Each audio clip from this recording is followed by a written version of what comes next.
All right. Welcome, everyone, from wherever you're joining. Maybe you're joining from your home or from your nursing station, maybe from your car, your office, wherever. Um, Welcome to the next installment of the Hope, Healing, and Recovery Exchange event. Today's presentation is titled Optimizing Your Mindset in the Face of Disruption. And disruption is quite the term. And I know that here we are, definitely well post-pandemic, but disruption is occurring in many workplaces in the healthcare sector. I'm Dr. Joe Pelizzari, and I'm a clinical psychologist at St. Joe's in Hamilton. I'm coming to you from my office here in the Fontbonne building. And I'm also part of staff support initiatives here at the hospital. And I've been a member of this Health and Community Care Workers Wellness Working Group, which is a priority subgroup of the Greater Hamilton Health Network Partnership Council. That was certainly a mouthful, but this is a committee with representatives across all sectors of health and community care. And we have been putting on these events since the onset of the pandemic. And I'm going to kick it over to my other co-facilitator for the day, Michael Niszewski. Thank you, Joe, Dr. Pelizzari. I'm glad you pronounced my name there correctly. I know it's a tough one. I'm a registered nurse, and I've worked in various roles throughout my career as a nurse. And currently, I'm the executive director at Stay at Home Nursing Hamilton. I've been part of the group as well for Hope, Healing, Recovery, and been able to participate and found a lot of great talent, but also great knowledge in doing that. So thank you for the opportunity to be here today and co-facilitate. Thanks, Michael. And we'll start the event with a land acknowledgement. We at St. Joseph's, Hamilton, and across the region recognize that the lands on which we provide care are the traditional territories of the Mississauga and Haudenosaunee peoples. For thousands of years, the first people sought to steward the precious resources and share this land with others. These territories are the subject of the Dish with One Spoon Wampum Belt Covenant, an agreement between nations to peaceably share and care for the lands around the Great Lakes. At St. Joseph's Healthcare Hamilton and across the region, we pledge to continue to walk together with Indigenous peoples in building a more just society where their gifts and those of all people are nurtured and honored.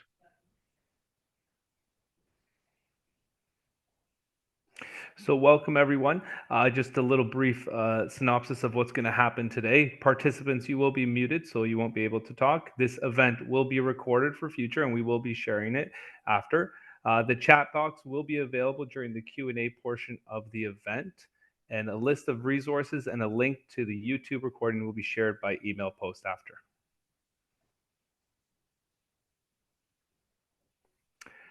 So our goals for the Hope and Healing Recovery Exchange program is to honor the diverse experience of health and community care workers in our community and promote collective reflection and mutual support.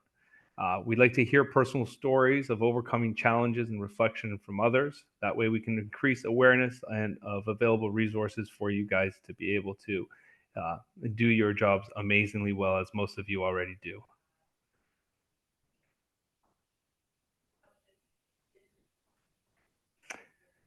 We'd also like to thank our partners.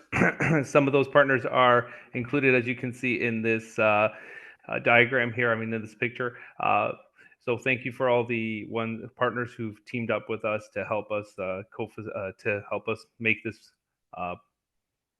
this presentation, this webinar, a possibility today. So thank you. Thanks, Michael. And it's a great honor for me to introduce today's speaker, Dr. Randy McCabe. She's a professor in the Department of Psychiatry and Behavioral Neurosciences at McMaster University. She's a clinical psychologist by training and a clinical director of mood and anxiety services here at St. Joseph's Healthcare Hamilton. Over 20 years of experience in the field as a clinician, educator, research, and healthcare leader. She's passionate about cognitive behavioral therapy and has done a lot of research focused on psychopathology assessments and the development and evaluation of novel CBT interventions. She is a leading academic in this area. In addition, Dr. McCabe has been a leader in developing resources to help health and community care workers, which started at the onset of the pandemic. And these resources have helped hundreds, if not thousands, of healthcare workers. So Randy, thank you so much for doing that work. In June 2023, she received one of the highest honors from the Canadian Psychological Association as one of the top psychologists in our fine country. So fine human being as well. Randy, it's an honor to introduce you today, and we look forward to learning from you today. Thank you so much. You.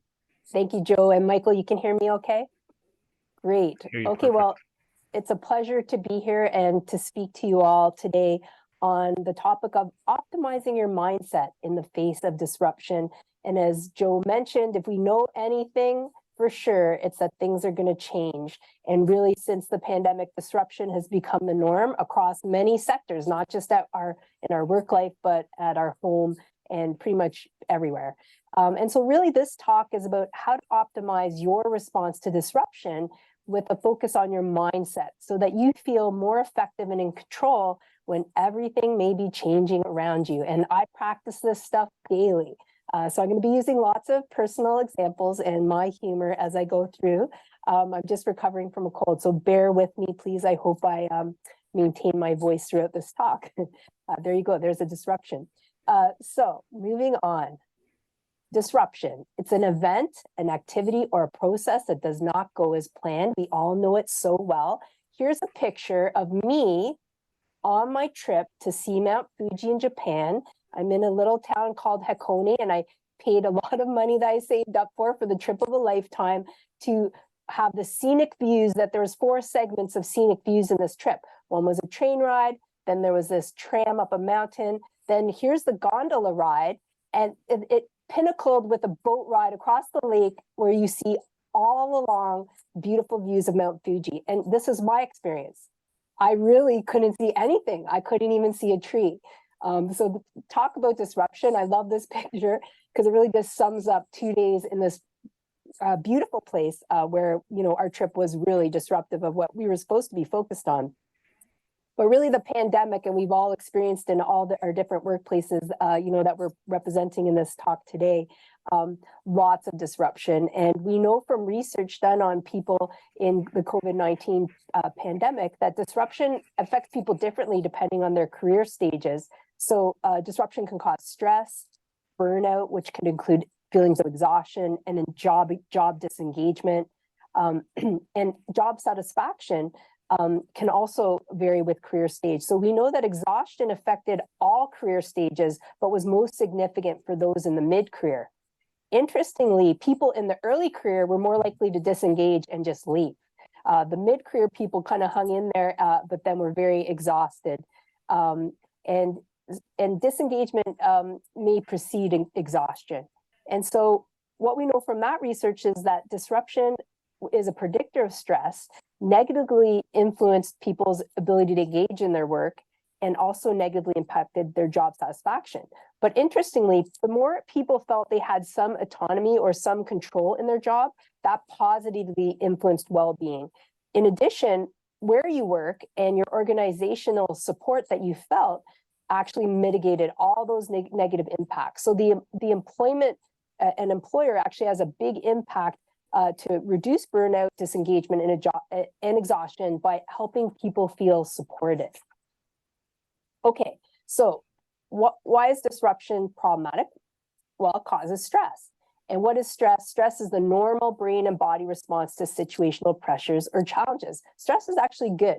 You know, we can have stress from positive events, stress from negative events. It's how we know we're alive, right? Like, you know, if you're planning a wedding or you have to do something, you know, you're going to have some stress because it motivates you. It motivates you to get ready to do whatever it is that you're going to do. However, we do know that if you have too much stress or it's prolonged, it can take a toll, and those effects can add together, and that the impact of various stressors may vary. And it really depends also on a person's individual resources, the context, the person's environment or social conditions, other adversities a person may be experiencing. All of those things can affect stress impact and adjustment. But my talk's not really going to focus on stress for too long, because, I want to focus on kind of more, optimization and effective strategies that we can all take. But so I just want to spend a few minutes, though, just highlighting that the individual impacts of stress are very unique to each person. They can affect you physically, emotionally, behaviorally, and also how you think cognitively. And so it's good to know what is your characteristic reaction to stress. Like, how do you know you're stressed? That's important to know, because then okay, I need to do something. I'm noticing I'm stressed. What action am I going to take to manage that stress? For me, for example, when I'm stressed, so last night I was feeling stressed. I'm recovering from a cold. I have a lot of work deadlines. Then I thought, well, what if I don't get good sleep because of my cold? And guess what? I didn't get a good sleep, because as soon as I had that thought, that was like it predicted me not getting good sleep. And then I started worrying. And so for me, those are my impacts of stress. And then that's when I know I need to do something. And so when we think of our ability for coping, our coping reserve, you may have all seen this before. It's the tank and gas tank, propane gas tank, actually, analogy of our resources for managing stress. So when our tank is full, we're in the green zone. We feel, hey, I got that. It doesn't mean you're not having stresses. You're always having stresses. As I said, life is stress. That's how you know you're alive. But you're feeling like you have it. You got it. You're flexing. Your tank is filling as it's draining. If you're a little bit lower, like me, I might be in the yellow range today. I'm more in the reacting mode because I didn't have a good sleep. I was feeling kind of a lot of stress. So I'm more in the yellow mode. If people have more chronic impacts of stress and they're not getting their tank filled, they may be feeling more injured. It's harder to kind of, really feel like you're functioning with all cylinders, to use the car analogy. Or for some people, you may feel that your life is actually significantly disrupted or impacted in some way, or you have a lot of stress, which is causing you distress, feeling like not well. And that's the red zone. So we want to just take a little moment here, and I'm going to hand over to Joe to just do a little poll. Thanks, Randy. And so with this poll, so where are you on the stress continuum today? So looking at those color codes, and you can just click on the link in the chat. So if you go to your chat function on Zoom, you will shortly see a link there. If not already, just go to that link and you'll see this poll come up. Where are you on the stress continuum today?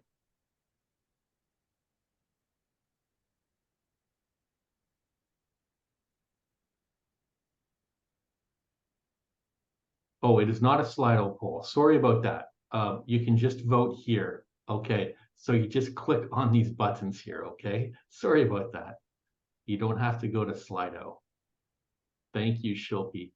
It's great to have you in the background there to keep us on track. All right, and so let's see if we have some results here, Shilpi. In terms of gauging the temperature of the audience today, I kind of know where I'm at. I might be kind of yellowish too. Now, do we need to take down the slides to show this? Oh, there we go. No, we don't. Excellent. Yeah. Okay. Well, it's great to see a good chunk of people in the green zone, hey? Functioning pretty well in the yellow.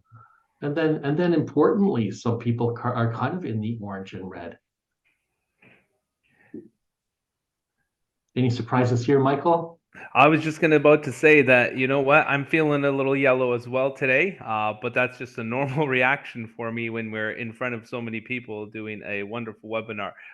So I think it's a great reflection that we can see that most people are feeling a little yellow. I think every day we're going to feel little stressors and have that reaction. So it's good to see that everyone's along the same page. Yeah.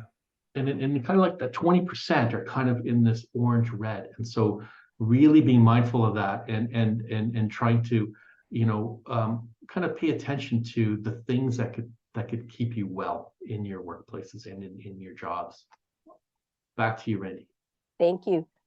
Great. And, and that, for people in that 20% of people, that's where you want to take even more care for yourself, to prioritize yourself and your self-care. And, for everybody, what I'm probably going to be saying to you, there may be some new things, but a lot of it, you may feel like, oh, I already know this. the real key that I want you to take away from this talk is, 2 or 3 things that you may try something different, that you're going to prioritize yourself and try something different in your life to really, it's an opportunity to step back and reflect. So continuing with that gas tank analogy, that coping reserve, it's a dynamic system. On the left, we have the drains. On the right, we have the inputs. We have your individual context that matters, as well as I mentioned before, the workplace factors that also can help us keep our tank full or can help it drain faster. But what I want to highlight and what I'm going to be focusing on in this talk are really the positive attributes and assets and strengths that you each have. We all have as individuals that actually we can harness, that we often don't think about. Our sense of humor, characteristics like being optimistic, flexible, tolerant, having self-compassion, the things that we do in our life that bring us joy or a sense of meaning or purpose, and also our mindset. And what I'll be talking about a bit later is a gratitude mindset. And everything I'm going to be talking about is actually, there's research to support this. And so we know a study that looked at 102 healthcare workers in 5 hospitals, and they randomly assigned them to actually every day they were going to be twice a week, actually, sorry, not every day, twice a week, they were going to be writing a gratitude journal or their daily hassles. One group did daily hassles, one group did things that they were feeling grateful for, and then there was a control group. And what they found after 4 weeks was that the gratitude group had lower levels of depression and stress compared to the people who recorded what their hassles were, or the people who didn't do anything, the control group. And so take a moment to consider, as we go through this talk, what you can take from the work that I'm going to be sharing with you in ways that you can actually take an active role in hopefully reducing the negative impacts of stress and increasing your feelings of positive emotion. And so that's going to be a major focus of the next part of this talk. Okay, so positive psychology, what is that? Well, a lot of I'm a clinical psychologist, Joe's a clinical psychologist. We focus on people's feeling not well, all those negative symptoms. How do we, reduce symptoms? Positive psychology is a whole other branch, but really it's focused on increasing the experience of positive affect, emotions, thoughts, and behaviors, as opposed to reducing symptoms or deficits. And it really focuses on identifying and utilizing personal strengths that each person has to facilitate growth. And we know from research that can actually reduce stress and burnout in the workplace. And so it's a whole kind of untapped area, I think, and that's getting more and more support. And so later in this talk, I'm going to be sharing you some actual strategies from positive psychology that you can use. So we're going to move on to a word cloud one now. So I'll hand back over to Joe and Michael. Okay, so a word cloud, if you guys can click on that link, and what you'll be asked is put in one word, what is a personal strength that you can rely on in times of stress? Now, when those inputs come in, we'll see a visual representation of all the input that the data has been able to gather, and the ones that have had the most input, like if we say one of the most strengths that we have is to care for others, or maybe TV or a beer, or whatever that case may be, that you may be your personal strength, will see very large in it. So please take this moment right now and just use the app slide. Whoops.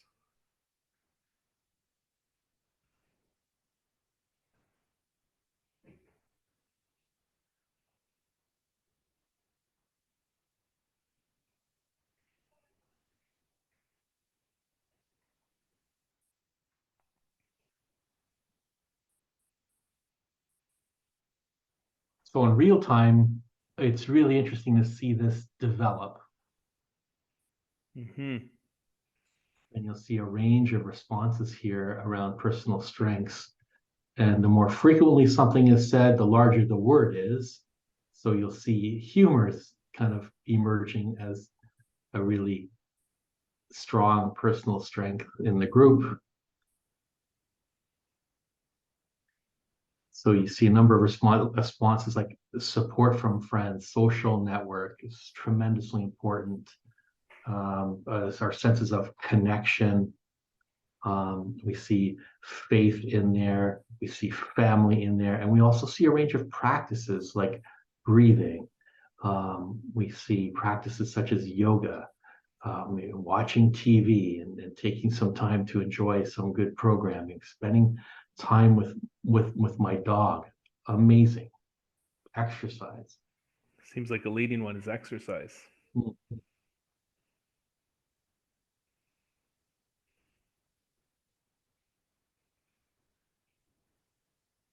That's great. Self-compassion, perspective, different ways of thinking, perspective taking. Excellent. We see kind of across the range of really positive coping strategies here too. Counseling, so glad that's in there too, right? To access professional supports if needed. So what do you think, Michael, in your group in home-based nursing care? Is this resonating? We like to do the cold plunge, so I don't see it there as a. No, I'm just kidding. We coming to winter time, I think it's a good way to relax as well, the cold plunge. But I'm kidding there. It's a new way to for some people to de-stress. But I see that there's a lot of good things here. Exercise, support from friends, and mindfulness is a big one. I can relate to a lot of these comments. Mm-hmm. Lots of great ideas. And, for people who might have thought, I'm not sure, there's lots of great ideas to actually take away from this that you may not have thought of, that I'm thinking of as I'm just even looking at that. So really great to do this as a group exercise to see what other people use that maybe you want to try out or that you may not have recognized. Fantastic. Okay, great. It's like if we can get this cloud and put it on a t-shirt. Yeah, let's take a picture of it. Someone take a picture so we can save it. And what's interesting, a lot of times something really big comes up, but here actually a lot of things are staying big. So just shows the diversity of different things people see that they can rely on to get them through.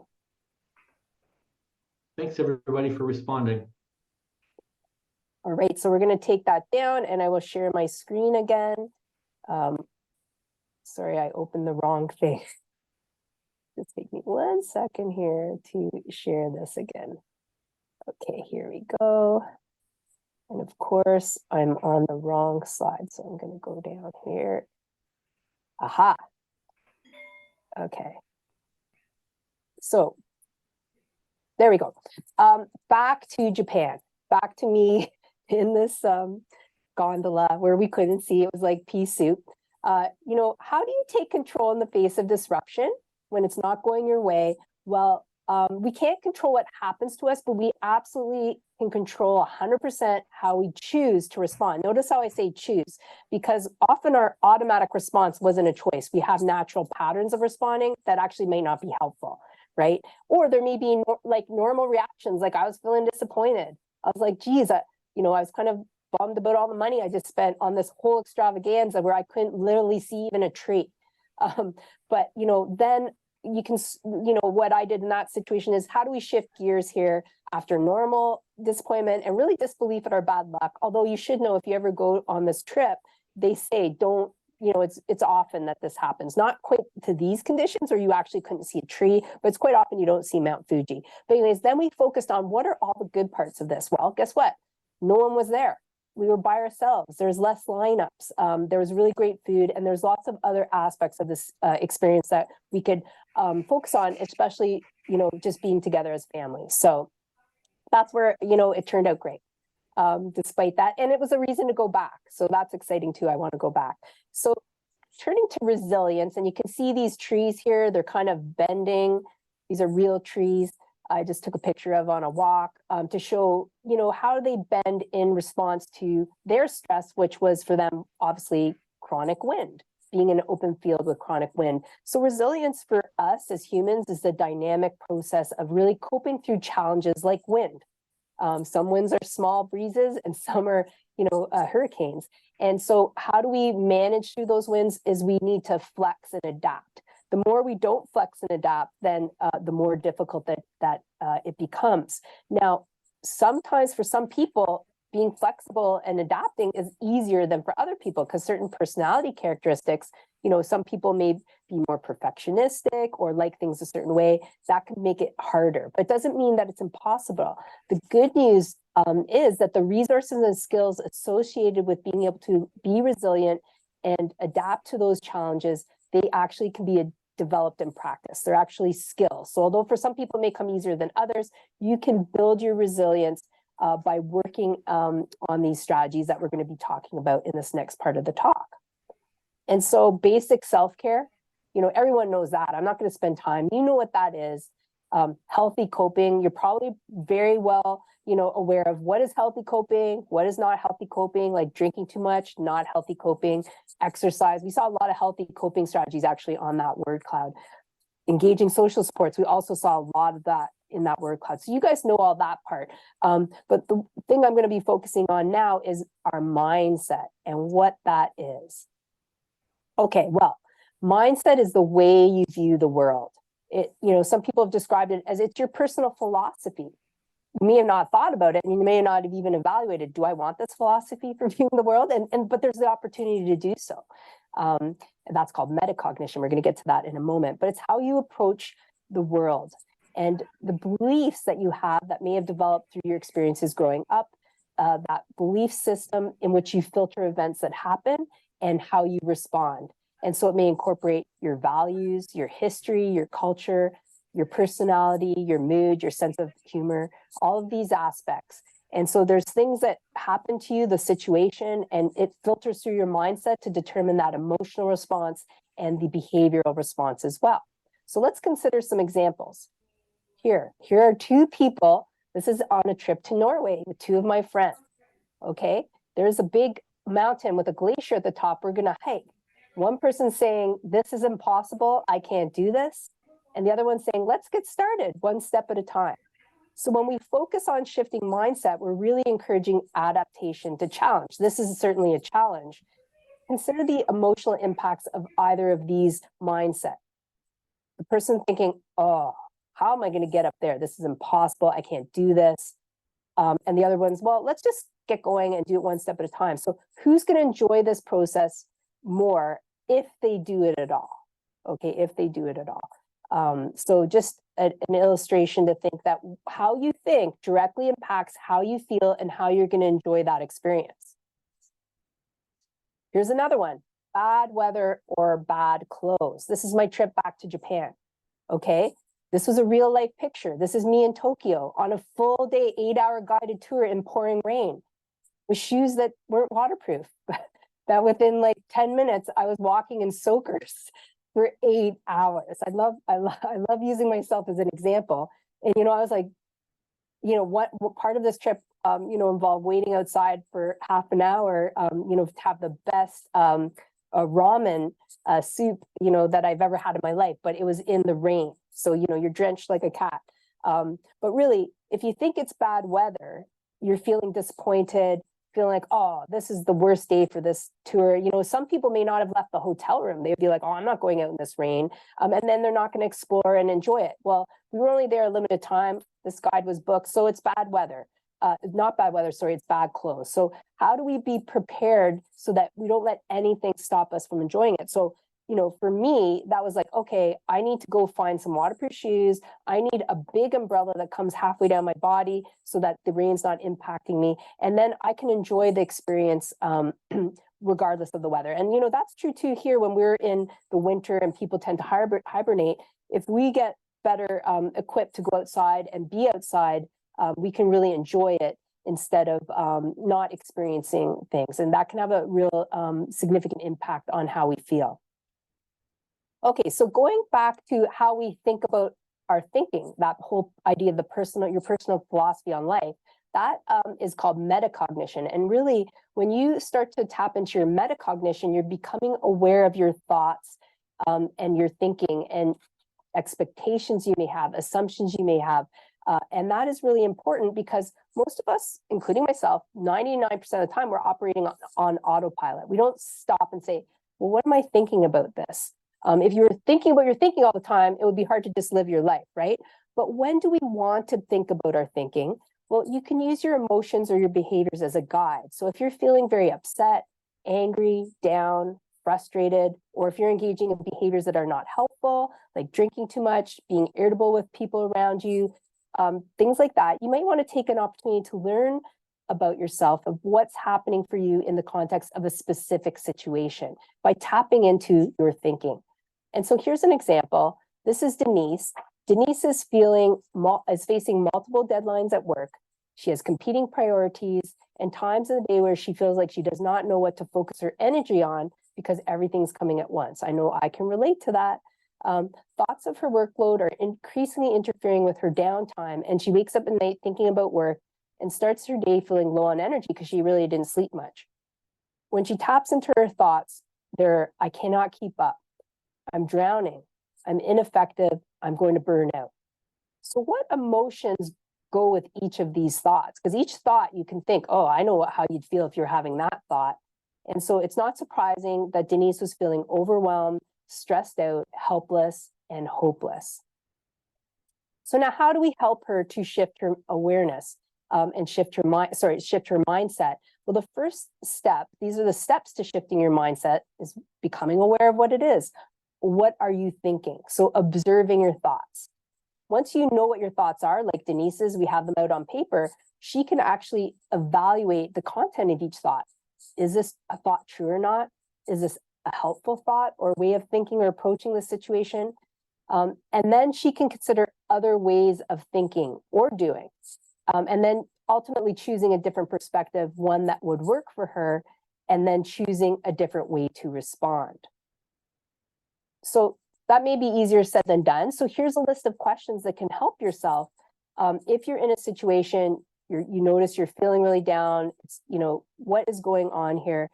You can ask yourself these questions. Is there another way of seeing this situation? Sometimes we can't get out of our head to see it differently and have a different perspective, but we certainly could tell a friend who is in a similar situation what they should do, right? So using kind of that friend technique where you think, well, what would I tell a friend who is in this situation? You may be focusing on aspects of the situation and not being, paying attention to all of it. So are there other aspects of the situation that you aren't considering? Are you focusing on things that you can or can't control? And I'll get back to that in a little bit. So control is an important thing. What are the things you can control? As well as, is there a real problem here that you have to problem solve? How does this relate to my purpose, my meaning, my personal sense of meaning, this particular situation, or my thoughts here? And you could also ask yourself, depending on the situation, well, where's the fun? How am I having fun with this? Okay. And so when Denise, used some of these techniques to kind of shift her thinking, remember her thought, I cannot keep up. She, said, well, I talked to my colleagues and they're feeling this way too. It's not just me. I'm not alone in this. I've got this. I will let some things go. I'll take things one step at a time. I can break things down. I will prioritize, organize, and delegate. I can ask for help. I'm overdoing some things. I don't have to be perfect. I planned something to look forward to. And I talked to my boss to make a plan going forward. And that's that problem solving thing. She recognized she does have too much on her plate. Other people are feeling this way too. She thought, well, I'm just going to talk to my boss and see, what can I do here? Because otherwise I just keep drowning. And so that was very helpful because it made her feel not alone and also have some direction of how to take some concrete actions. Okay, so I just want to shift gears here before we get back to Denise and how that influenced how she felt, to talk a bit about cultivating a gratitude mindset. So what is gratitude? That's that experience of thankfulness involving valuing and appreciating positive experiences in daily life. And we can use strategies to cultivate a sense of gratefulness or gratitude. Like in that study I mentioned where they did a gratitude journal where you just write down some things you're feeling grateful for. And that could be in your general life, that could be things at work. Expressing gratitude to someone like me telling Joe, hey, I really appreciate I have you that I can check things out with you. I really appreciate the support you give me.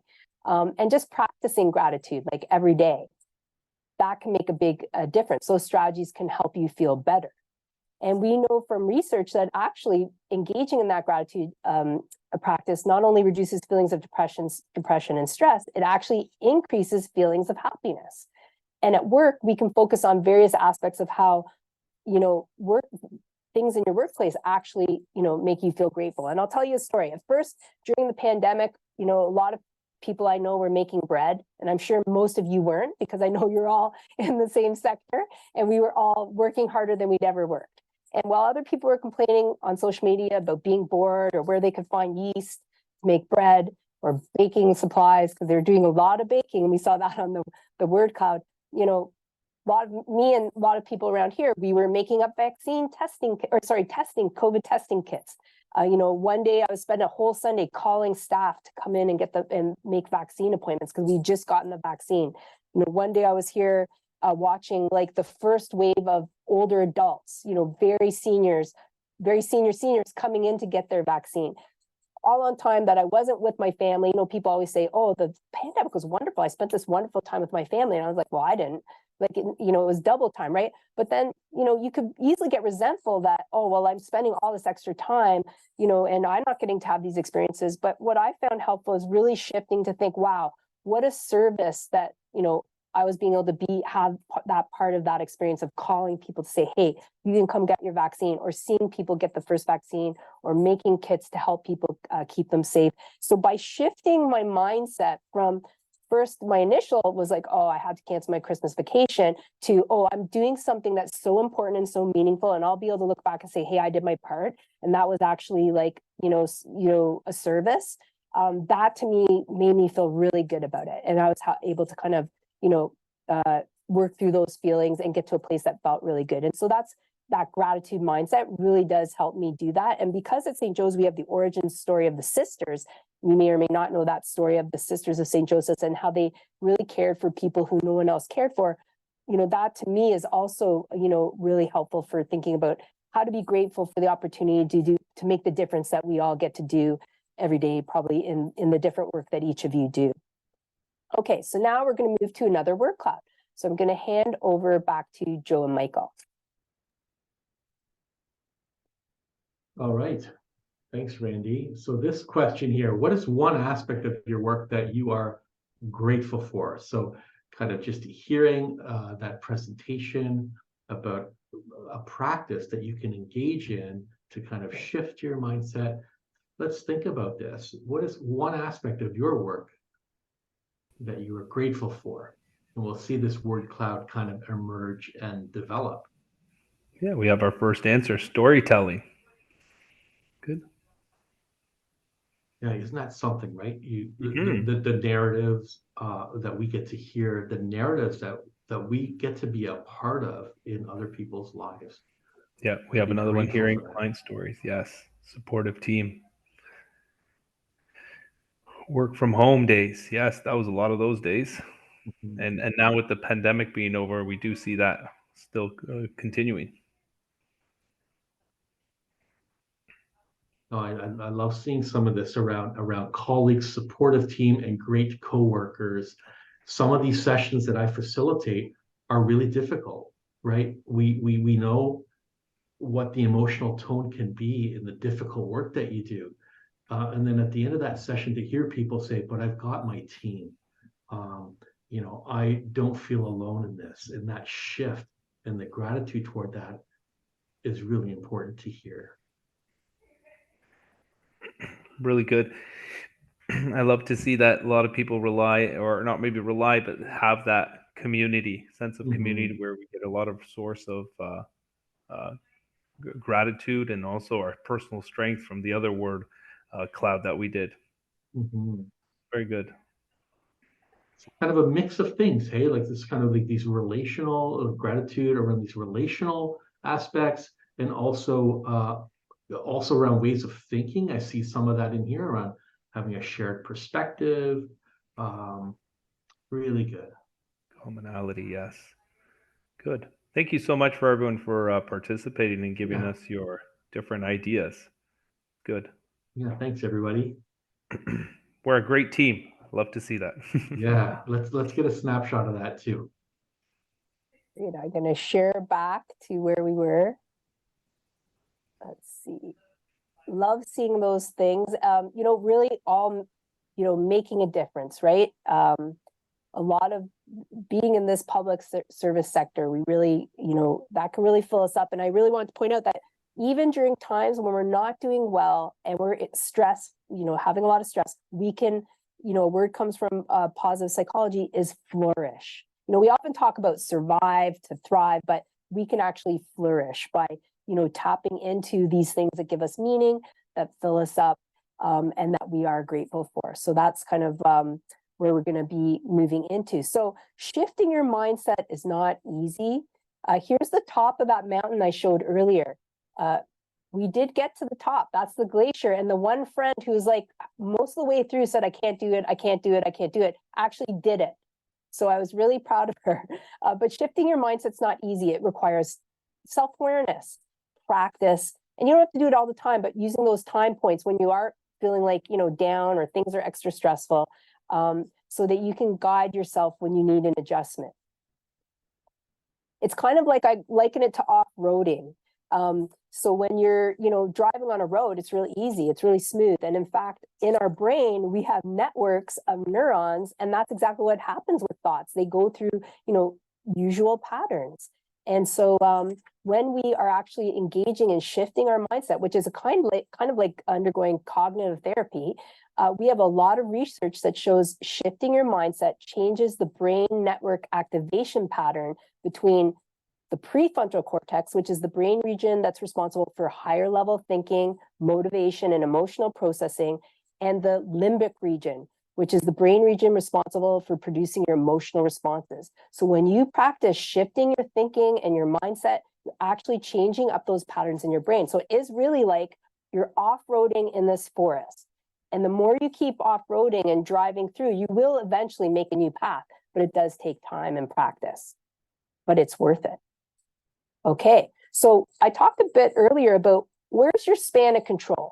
There's a lot of things that maybe we give too much focus to because we can't change them, right? So systemic challenges. Now, you could say, yeah, there's different ways to change systemic challenges, but we all work in some system that may or may not, where we may not have a scope of influence. So the nature of our work, how your role is operationalized in your job description, how the evaluation model is at your work or the compensation model, work expectations, cycles of work. There may be a whole bunch of things you don't like that may not be fair or that cause you stress, but we're going to put those out of scope because we can't change those at an individual level necessarily. But what can you control? Well, your mindset and how you approach to these challenges, your support and networking with colleagues, which we saw on that word cloud, a lot about the support system, is what people are grateful for. Problem solving. Balancing work with breaks, so both physical and mental breaks, taking a mindful minute, going out and breathing some fresh air for 30 seconds can have a big difference just to allow you to regroup and change your perspective coming back. And then the idea of joyful moments in the trenches. Even when you're having stress, you can have that moment to find something funny, something fun. We saw people sharing a laugh with a colleague, even just about sometimes the craziness of a situation that you may be dealing with.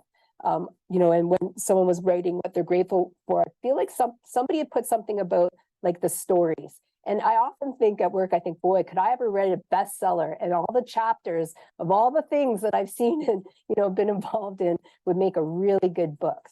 So how do you have that joy in the moment in those trenches?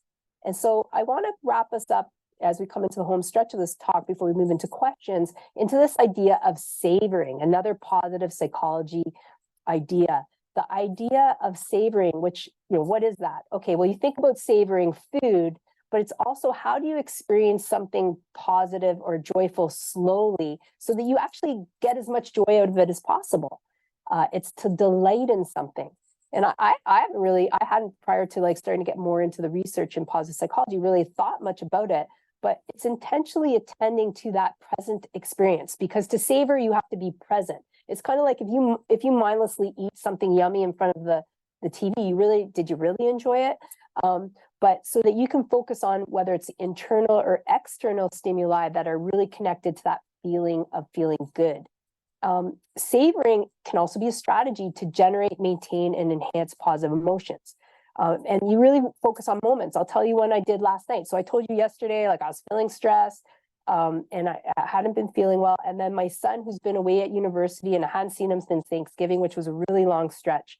He came home because it's his exam week. So he came in the door, hadn't seen him in 6 weeks, and he hugged his brother. And I really just captured that moment in my heart, the two of them hugging, and it made me feel so good. And I really just tried to mindfully savor that moment so that I can bring it back and recall it, like even right now, just how good that made me feel to see them as brothers. It's his little brother hugging each other. And so that's an example of a moment that I savored that then I can recall back when I need it. And maybe when I'm in a stressful time, I can think about that, and it gives me a little piece of joy.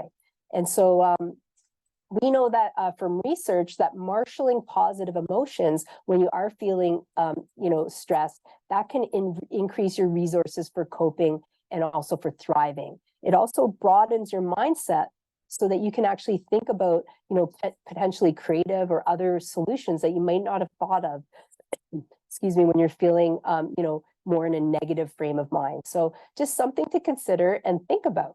So that will bring us to our last word cloud here. And I'll hand back over to Joe and Michael. Thanks. This is our last word cloud. So please answer it. What is an activity you do that brings you joy?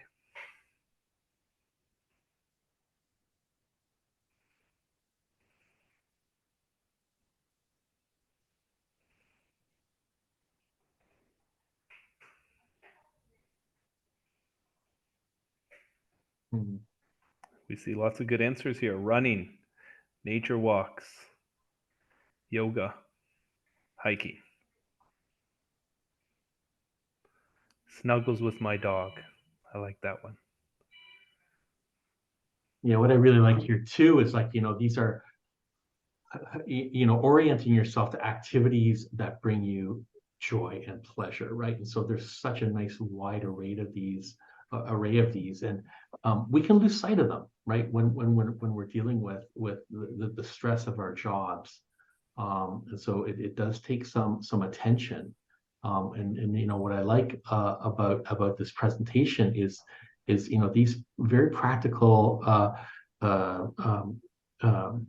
exercises that we can do to shift our mindset. Nature walks, I love that. Yeah, a lot of savoring moments here that takes time to enjoy what you're reading. When you're out in the nature walks, you're looking at nature, and a lot of savoring moments there. I see that. Even shopping, right? Yeah. Decluttering, I love that too. It's something that you have control over, right? And you can actually feel some satisfaction when you declutter an area. Yes, very relatable. Singing, oh man, I love that. A good therapeutic cry, right? I mean, I think we've all experienced that. We've all been part of sharing that on our units and in our work groups, and it's and that's okay. That could be something to actually savor, and it can actually foster connection, and there can be really beautiful moments in sharing that. Great answers. Good stuff, everybody. Thank you for participating in this. Lots of good ideas there. Okay, so we're going to go back to my screen, and I'm getting better at this. There we go. And let's go back to Denise, that one example I was looking at, to really kind of close it out with the idea that when we have disruption, it really is the opportunity for growth. And that's the positive aspect of stress. If we never experience disruption, we don't learn anything. We don't grow. It's not good for things to be static. Actually, it's not good for your brain. Doing things differently, learning is really important, and continuous learning is important. And so really, when you go through a crisis, the most important part after is process it. What did you learn? Take a step back, maybe talk it through. Often when people go through stressful times, they do talk it through with people, but to find out, what did you learn from that? What did you learn about yourself? What did you learn that you might do differently next time, or that you do the same? It really is an opportunity for growth and self-reflection. Kind of, what is my take home here? What did I learn about other people? And so when Denise went through that stress and then talked with different people and was shifting her mindset to feel, she felt less alone, more supported, more hopeful, and concretely she had got got some strategies to better manage her workflow from her boss, because things were unreasonable. But her take homes were, in terms of processing that experiences, I am strong. It's good enough. Like, she didn't have to be perfect, because perfectionism was a big thing for her. I had courage. She had courage to go talk to the boss to say, hey, I'm kind of drowning, or to talk to her coworkers. I showed up even when it was hard. She just kept showing up, even though she kept sinking deeper and deeper. And a lot of it is just showing up is 90% of it sometimes. I don't have to deal with this on my own. So knowing she wasn't on her own, I made a difference. That's a big one. We're all making a difference in being in this service industry. I tried my best, and that's good enough. Trying your best sometimes is like, that's what you can do, even though it's imperfect conditions, and we are not perfect. It's okay not to be okay. And we saw that today. We weren't 100% in the green zone, and that's okay. That's normal. And we're going to fluctuate what zones we're in, and I can ask for help. So our response to challenges, whether they're small or big, leads to growth that can help us promote ourselves to thrive. And so just want to finish off here with a couple of resources. First of all, Martin Seligman is considered kind of one of, excuse me, the founders of positive psychology. And he has a book called Flourish, A New Understanding of Happiness and Wellbeing. It's not new, it's been around now for a couple of decades, but it's more hitting kind of the mainstream. So if you want to read more about it, he's kind of the guru. I also want to provide for anybody in the orange or red zone, we do have resources and supports. We have our mental health support for healthcare workers or community care workers, anybody related to community care through St. Joe's. And then we also have the Ontario Structured Psychotherapy Program, which provides free CBT for people having any stress, anxiety, or depression in the whole region. So have a couple of resources there. And then now we're going to move on to questions. Here's a little picture from Norway. I love that photo. In Norway, there's kind of, I guess these are like sheep. Yeah, sheep. They're roaming everywhere. Very cute. So we'll open it up to a few questions. We have a bit of time. If someone has a question that they would love to throw into the chat, we can engage in a bit of discussion.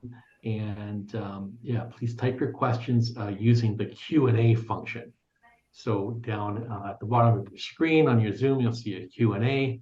And feel free to ask a question or two as we kind of close up this presentation today. We'll have an evaluation shortly, but as you think about questions, first of all, I just want to thank everybody for participating today. It's been great. There's been about 100 people that have joined, and thank you for all the work that you're doing. Here's a question. Yeah, I was going to say, Joe, we have a question. I'll read it here from Emily. Thank you. I understand the power of positive reframing. Is there not something to be said for feeling the feelings you have, even if they're negative, before you move on to reframing? Yes, thank you very much, Emily, for that question, because I want to make sure this is really clear. If it wasn't in my presentation, absolutely yes. So we don't want to just move to, oh, well, I felt negative, I'm going to feel positive. Yeah, really looking at how am I feeling is important, that important part of self-awareness. And often that's your cue that you want to actually think about your thinking is, oh, I'm feeling kind of negative, I'm feeling disappointed, kind of like me in that gondola. My initial reaction was feeling disappointed, bummed out. So absolutely, those are all valid emotions, and you want to recognize them, and take note of them. And then from there, what are you going to do with them? I didn't want to spend my trip feeling that way. So then I'm thinking, okay, well, yeah, this is disappointing. And now how am I going to move forward? And so that's the part where you shift to, and it's not necessarily always positive. It's maybe more realistic. Like, okay, what are my options here? I can like stay in this zone, or I can kind of think about it this way. And so it may be a positive way spin on it, or it may just even be a realistic framing. Okay, this is what we got. So what are we going to focus on, and how do we maximize, what we're going to take from the situation? So I think that's a really great point, and want to really highlight that absolutely want to validate whatever feelings you're having in the outset. Wonderful. Dr. McCabe, we have two more questions. How can we manage our own responses, mindset when it comes, when others' emotional responses are so chaotic? Oh, that's a good one. It depends on who it is. If it's your partner in life, that's a little tricky. You can't change other people, but we can only change how we respond to them. And sometimes when we change how we respond, they respond. So it really depends on who the person is, like how much you can minimize. Like sometimes if it's a coworker, then I try and minimize my contact with them if I can, or maybe talk to them, like maybe if there's a way to talk to them about like, oh, you seem like you might be stressed, is everything okay? If it's kind of like a one-off, but if it's a continual thing, then, maybe trying to find a way to kind of talk about kind of how it might be impacting you. But if it's a closer person, like that's where you need to think, okay, is this a friend that maybe I want to maybe change up how we interact with each other so it's less impacting on me? Because there are people in our life who can drain our tank, and someone who's very chaotic can drain your tank. It's not actually healthy. But if it's like a family member you can't kind of cut off, like you don't want to necessarily do that, then how do you then maybe change up the circumstances so it has less impact on you, or maybe have a conversation? So it really would depend on the context, but great question. And another question here from Clara is saying, thanks for the presentation. In addition to the thoughts, please, can we comment on the meaning or creating meaning constructs related to the thoughts and outlook? Yes, that is a really good point there. And, how we make our meaning, like we only have one life. And, what do you want to do with it? Now, some people say I think Confucius said you have two lives. The first one ends when you realize you only have one. And that's when the second one begins, because then you realize, oh my gosh, everything's precious.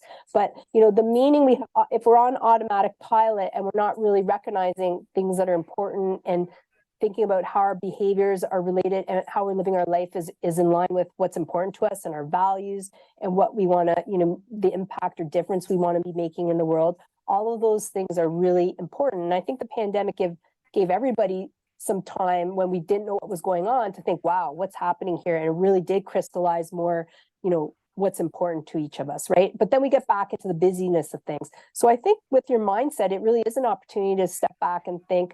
And for me, just even this whole career in healthcare has been about thinking about, okay, what's important to me? Like a lot of people say, oh, you work too hard.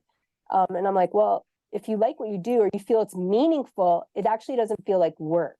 And that's one thing for me, is like finding the personal meaning in my work makes it feel like not work. And so it's something that I really do encourage people to think about is how are you living your life? And sometimes you see people, they'll have one career and then they realize that it's not filling them up, it's not giving them meaning, and then they may shift a career. And have a shift, partway through. And that's great, because you do only have a limited time on this earth. And it's good to, think about these deeper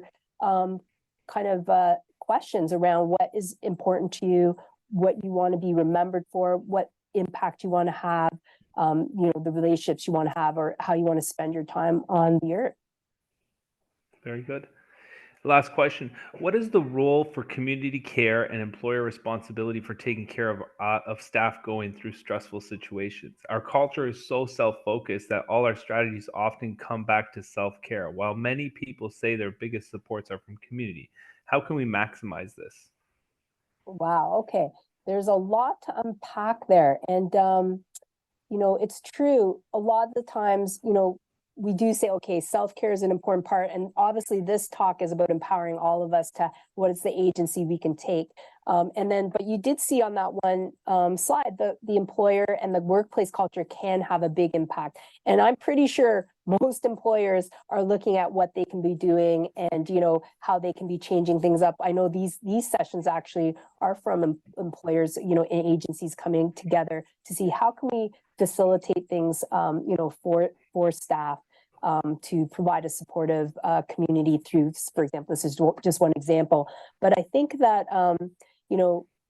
taking things from the front line to kind of, whoever you report to about ideas of, how things could change to make things more supportive. I mean, there's things like, for example, I work in a hospital setting, there's things like supply chain issues, understaffing, things you can't change as an employer, but are there other things that they can do that could be supportive? Like, for example, having on-site massage or things like that. Like, there's lots of things that different workplaces do to try and also help things out. So I think that how do we all bring something to help be solution focused? And I think really good ideas can come from the front lines and work their way up, just like things work their way down. So I think it's a great point. Well, thanks everyone.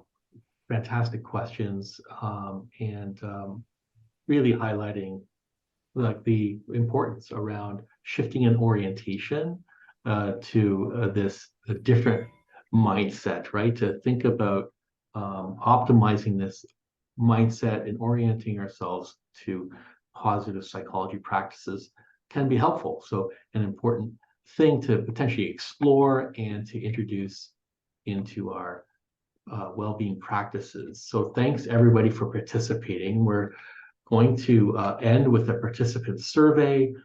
If you can just answer those questions, you can just use the poll and select your answers in these 3 questions. And while you do this, I just wanted to thank everyone kind of behind the scenes for making this event possible. Dr. Rainey McCabe, thank you so much for your time and for this amazing presentation to kind of and I know how I'm feeling. It's kind of like it fills your tank, right? To have these kinds of discussions and to think about cultivating a mindset like this. This is what we're trying to get at, ways of conserving our energy and filling our tank. So thank you so much for an amazing presentation. Michael, for facilitating. Nice job. And we'll see you at the next installment of the Hope, Healing, and Recovery Exchange. So please stay tuned. We close with this quote from Martin Seligman: happiness is a process, not a destination. Any closing remarks from either of you before we sign off? And thank you everybody out there, wherever you are, for participating. Thank you for the opportunity to be here today. Same, thank you. All right, folks, take good care.